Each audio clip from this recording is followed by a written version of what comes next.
hired will be able to do the job and has the potential to grow in the organization and take the organization along with him. So for the hiring department, the branding of the college, the ranking of the college really doesn't take the foremost, concern.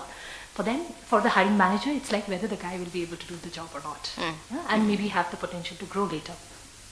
So from that perspective, internship is the right foray into it, because you have brought a guy inside, and you will agree with me that when we give projects to freshers, you need at least 1 month of upskilling time, because they are really raw at that point of time. So 1 month goes into upskilling. So the person has maybe 4 to 5 months to prove his mettle or her mettle. So once he has done it, the best branding for the college that can be done inside the organization has been done, because in these areas, advertisement, ranking, these things, they take a back seat, and the viral marketing that happens is the most important factor. Yes. So from that perspective, yes, it's an honest request to the academia that they should really elongate the internship period, because it helps the HR professionals also to get the buy-in.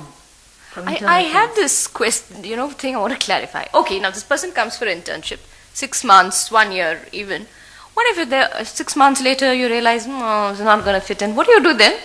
I'm just wondering what happens then. You tell him to go back? No, what happens? It's just right expectation setting at the beginning itself, that you will be evaluated, and based on evaluation you will be given a pre-placement offer or maybe a chance for pre-placement interview. Okay, so that's it's not the commitment. Guaranteed. Yes, that's the commitment. Yes, that's the commitment. You do the right expectation setting with the project guide and the intern. Is there a selection for that as well? Yes. For taking this thing. Do you outsource that as well? Sorry. No. I just wanted to know what would be the ideal duration as far as the internship is concerned. You may take a vote, but at least 6 months. 6 months. Because I told you 1 month to 2 months goes in upskilling to make them aware of the scope of the project, the output of the project desired, and things like that.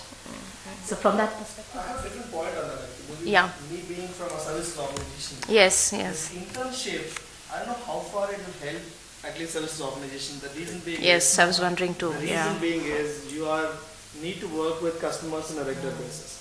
Yes. There are a lot of confidential data these people need to work with, and then you need to also discuss with the customers that these are the people going to work on particular this product or this assignment or a project.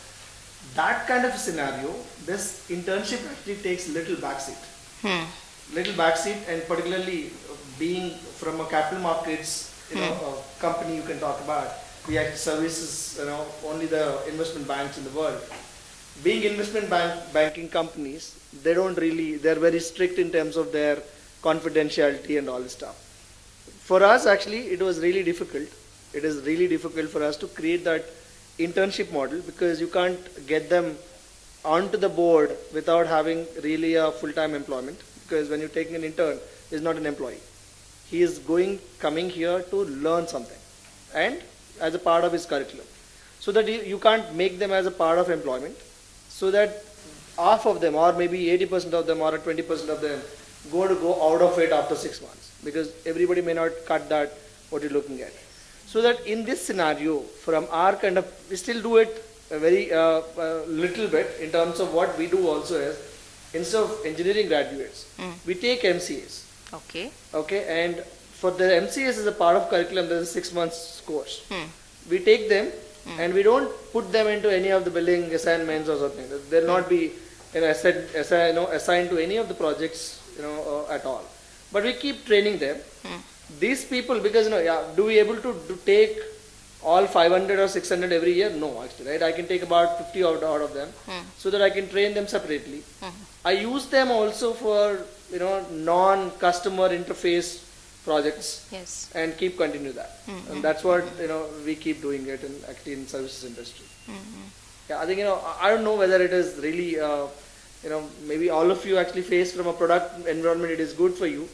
But it may not be really good for me from a services industry point of view, to create a internship model at all. And I don't really encourage at all any internship at all. That's how they do, right? I think they just hire in bulk, and then they train them.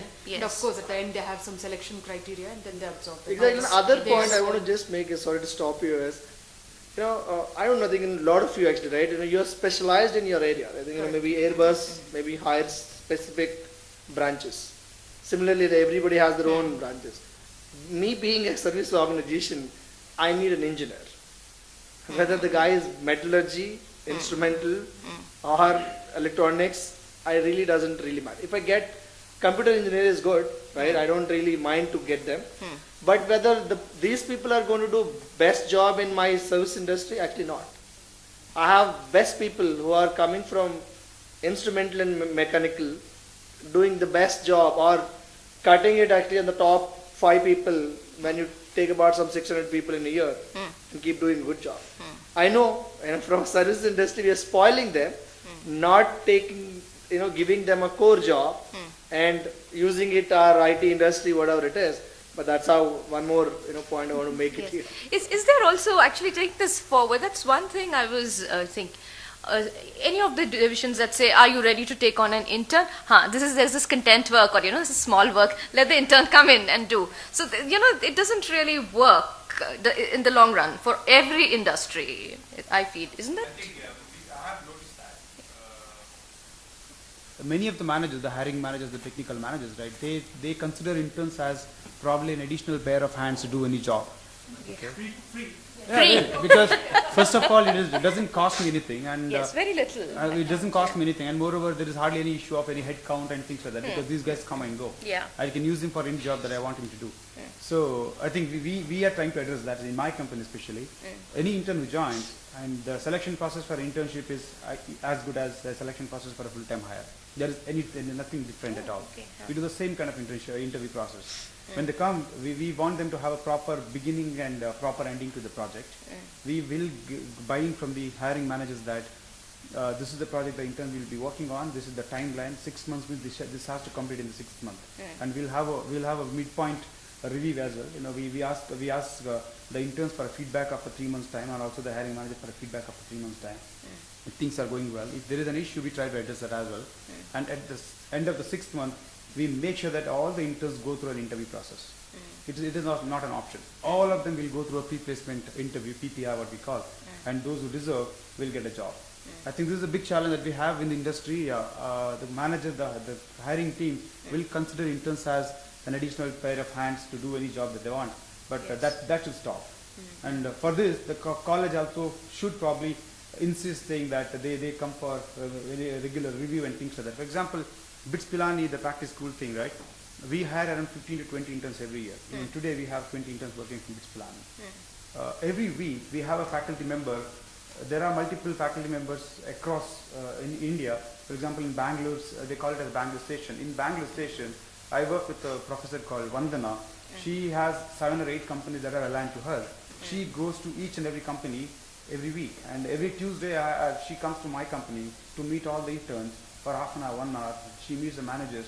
So there is a scare among the students that is my company is coming, my college is coming, they review my project and I have to do this, and HR is pushing for a feedback. That means I have to really do a good job. And same is the case with the hiring managers. They know that the faculty comes here, the HR pushes me, and I need to really have a good work done for the interns. And I am accountable for my head count or the expenditure, and also I am answerable to the students and their career. So we have built that very comprehensive kind of internship program.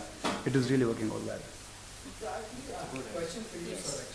While we're looking at a lot of information from industry and we're talking about, I think I want to know from you also what exactly we tell the students in terms of while we're teaching them 4 years or 3 years of actually like their course, do we really concentrate on what industry, how industry works? Basically I think I see that actually there is a cultural or personal behavioral aspects and all this stuff. Do we really train them? Because that's largely my worry also, is because that part of it, which is actually like I want to just understand from you, is that focus is there from institutes are there or not as an industry? Maybe I'm not talking about maybe only from NITE point of view. If you can give us a little more detailed idea about, is that every institute is thinking as a curriculum that this is important to actually like teach. In general, there is a feeling in the academic world that we need to be industry oriented. We are not being application oriented. This feeling is there. But then how this concern is, what is the action orientation of the institutes as far as this concern is concerned? I mean, there is a serious concern. I must say that right from day one, take this suggestion we very try seriously. You do a lot of things in the name of corporate social responsibility or corporate community involvement. Can you look at this part of talent farming from the, to develop talent to suit the industry requirements as one of the programs under your corporate community involvement? I feel you may look at this as philanthropy. You are not giving, just go there and give a lecture. No, little more than that. Involvement, little more than that. This is not just charity, but this is philanthropy. It is not just giving a fish to a man to eat when he is hungry. It is teaching him fishing. So can you help develop the institute through your interventions, which are not just ad hoc on, like once in a year or so, your person comes there, gives a lecture, participates in a seminar, little more than that. Maybe handle 1 or 2 modules in a semester. If that can be done, I think the relationship would be more, you can really get synergy and it will be symbiotic. The concern is always there. Otherwise, possibly, we would not have participated in this exercise. One, we are very eager to know what is that industry wants, what we can do, how we can make ourselves relevant in the changing equations. It's really changing. How do we make ourselves relevant? So from that perspective, the question is very simple. If you can convert this into an opportunity for strategic philanthropy, you call it strategic philanthropy, I have no problem. So can we do that? And if so, how do we do that? The response I'm converting into a question. Sorry. Yeah, I think maybe